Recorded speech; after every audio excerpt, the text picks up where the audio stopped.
Did you know there's an island in Italy so haunted, the government refuses to let anyone live there? A place where the screams of the dying once filled the air, and where even today, locals swear they can still hear them echoing across the lagoon. Welcome to Poveglia Island, the island that death never left. It sits quietly in the Venetian Lagoon, just a short boat ride from Venice's romantic canals. Tourists pass by every day, unaware that this tiny speck of land, smaller than a city block, hides one of the darkest secrets in human history. Because Poveglia wasn't just abandoned, it was condemned. The story begins in the 14th century, when the Black Death swept through Europe.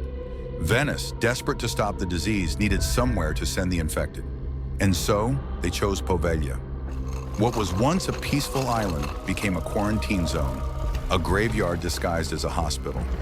Thousands of plague victims were shipped here by force, some still alive, coughing, bleeding, begging for mercy.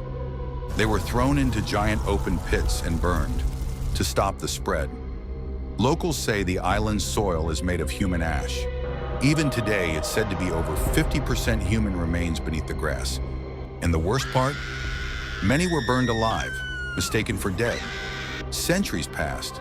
The plague ended, but the island's reputation only grew darker.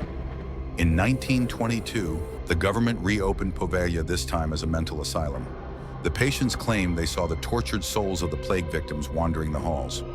Doctors ignored them until one man decided to use the island's fear for his own twisted experiments. He was known only as the Doctor of Poveglia. Rumors say he performed crude lobotomies using hand drills, hammers, and chisels. His victims screamed through the nights, their cries lost in the fog. Eventually, the doctor began to see the very ghosts he had denied. Driven mad by guilt, or perhaps something else, he climbed the island's bell tower and jumped. Witnesses claim he didn't fall. They say someone pushed him. His body hit the ground, but he didn't die immediately. As he lay there gasping, nurses claimed a strange mist surrounded him. And then his screams stopped. The asylum was shut down soon after, but the island never found peace. Fishermen who strayed too close said their nets pulled up human bones. Boats drifted near the island and heard the toll of the bell tower, even though its bell was removed decades ago. In the early 2000s, a group of TV paranormal investigators landed on the island, but fled before nightfall. One of them later said on record, "You can feel death there. It's not metaphorical, it's physical." The Italian government officially banned access to Poveglia. You can't buy land there. You can't build. You can't stay. Even the locals' brave Venetian fishermen refuse to go near it. They say if you listen closely at night, the wind carries voices, calling from beneath the soil. Every few years, thrill seekers try to sneak onto the island. They bring cameras, hoping to capture ghosts, but they always leave with the same look in their eyes: terror. One man, a travel vlogger, recorded his visit before Italian authorities forced him to delete the footage. He described whispers following him through the ruins, and a faint child's laugh that grew louder the closer he got to the bell tower. When he left, he swore never to return.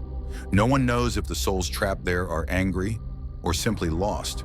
But one thing is certain: Poveglia has become more than a legend. It's a scar, a wound carved by centuries of death that refuses to heal. They say the island is cursed, that the ground remembers every scream, that the sea even now tastes faintly of ash. And perhaps that's why Poveglia remains off limits. Not to protect us from its ghosts, but to protect them from being disturbed once again. Because sometimes, the dead don't want to be forgotten. They just want to be left alone.